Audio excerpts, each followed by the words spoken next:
Latest updates ఎప్పటికప్పుడు పొందడానికి Big TV WhatsApp channel follow అవ్వండి. లింక్ డిస్క్రిప్షన్ లో ఉంది. తెలంగాణ బీజేపీ ఎంపీలు ఎమ్మెల్యేలు హస్తినా బాట పట్టారు. వారికి ప్రధాని మోదీ అపాయింట్మెంట్ ఇచ్చారా లేక ట్రీట్మెంట్ చేయడానికి పార్టీ పెద్దలు పిలిచారా? రాజసింగ్ సైతం ఢిల్లీ పయనమయ్యారంటే లెక్కలేవో సరిచేసే పనిలో అధిష్టానం ఉందా? కొత్త పాత నేతల పంచాయతీ వల్ల గెలిచిన ప్రజాప్రతినిధులు పార్టీకి దూరం అవుతారనే రిపోర్ట్స్ అధిష్టాన పెద్దలకు ఏమైనా అందాయా? అందుకే బ్రెయిన్ వాష్ చేయడానికి పిలిపించుకున్నారా? మోదీ అపాయింట్మెంట్ వెనుక రాష్ట్ర పార్టీ అధ్యక్షుడి నియామకం లెక్కలు తెలుస్తారా?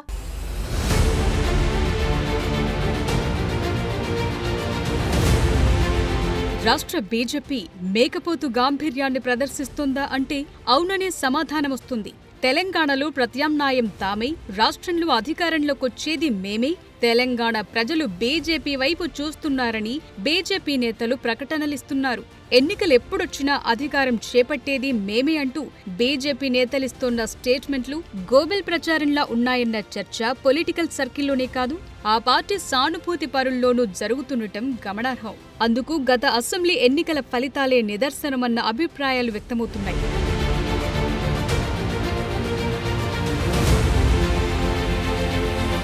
మిషన్ 90 లక్ష్యంగా బీసీ ముఖ్యమంత్రి నినాదంతో అసెంబ్లీ ఎన్నికల బరిలో దిగిన బీజేపీ తెలంగాణలో 8 స్థానాలకు పరిమితమైంది.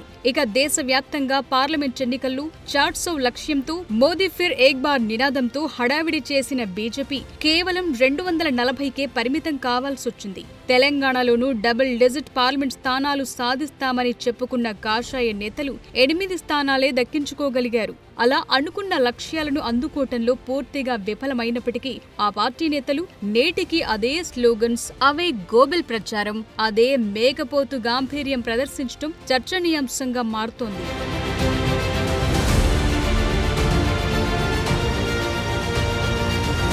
ఎన్నికల వైఫల్యాలు అటుంచితే గత ఎన్నికలే రాష్ట్ర బీజేపీలో కొత్త కుంపట్లను రగిలించాయి. కొత్త పాత నేతల పంచాయతీ పీక్ స్టేజ్ కి చేరి కీలక నేతలు పార్టీకి దూరమవడానికి కారణమైందనే టాకుంది. రాష్ట్రంలో బీఆర్ఎస్, కాంగ్రెస్ పార్టీలకు ప్రత్యామ్నాయం తామే అని హడావిడి చేసిన కాషాయ పార్టీ ఎప్పటికప్పుడు బొక్కబోర్ల పడుతూనే ఉంది. ఇప్పటికే కొత్త పాత నేతల పంచాయతీ రాష్ట్ర బీజేపీలో సైలెంట్ గా ముదురుతోంది. ఇక గత ఎన్నికల్లో ఊహించని వారంతా విజయం సాధించారు.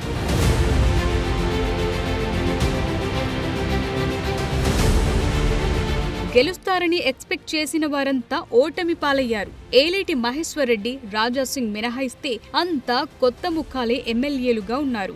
రాజాసింగ్ మినహాయిస్తే ఏలేటితో సహా మిగతా 7 పార్టీకి సంబంధం లేని కొత్తవారే. ఇక పార్లమెంట్ సభ్యుల పరిస్థితి కూడా అలాగే కనిపిస్తోంది. గెలిచిన 8 మంది ఎంపీలు 2 కేంద్ర మంత్రులుగా ఉన్న కిషన్ రెడ్డి, బండి సంజయ్లను మినహాయిస్తే అందరూ పార్టీకి కొత్తవారే.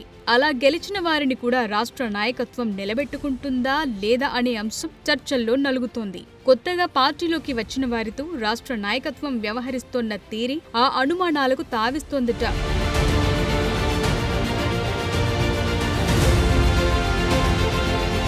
కొత్త నేతలెవరైనా పార్టీలోకొస్తే అంత తొందరగా జీర్ణించుకోలేని మనస్తత్వం పాత నేతల్లోనే బలంగా కనిపిస్తుంది. పాత నేతల వైఖరి కారణంగానే బీజేపీలో చేరిన కీలక నేతలంతా పార్టీకి దూరమయ్యారన్న అభిప్రాయం ఉంది. ఇక గెలిచిన ఎమ్మెల్యేలను, ఎంపీలను సరిగ్గా చూసుకుంటారా అంటే అదీ లేదు. వారిని డీల్ చేసే విషయంలో రాష్ట్ర నాయకత్వం అనుసరిస్తోన్న తీరు విమర్శల పాలవుతోంది. కనీసం ఇప్పటి వరకు ఫ్లోర్ లీడర్కు పార్టీ ఆఫీసులో ఛాంబర్ కేటాయించలేదు.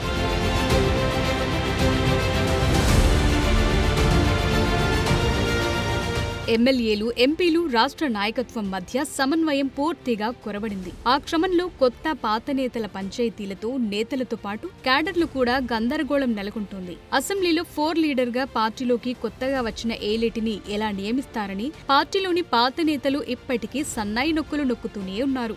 ఏలేటి కూడా అందరినీ సమన్వయం చేసుకోవటంలో విఫలమవుతుండటంతో 8 మంది ఎమ్మెల్యేలు 8 దిక్కులన్నట్టు వ్యవహారం నడుస్తోంది.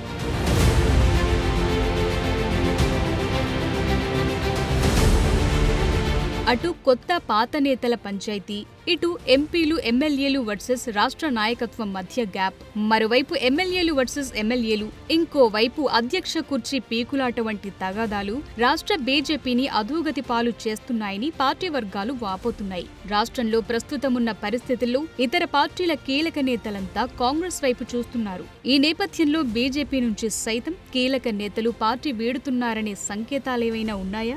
ఆ సంకేతాలు అధిష్టానానికి అందాయా? అందుకే బీజేపీ ఎమ్మెల్యేలు ఎంపీలకు బ్రెయిన్ వాష్ చేసేందుకే మోదీతో అపాయింట్మెంట్ ఫిక్స్ చేశారా అనే సందేహాలు వ్యక్తమవుతున్నాయి.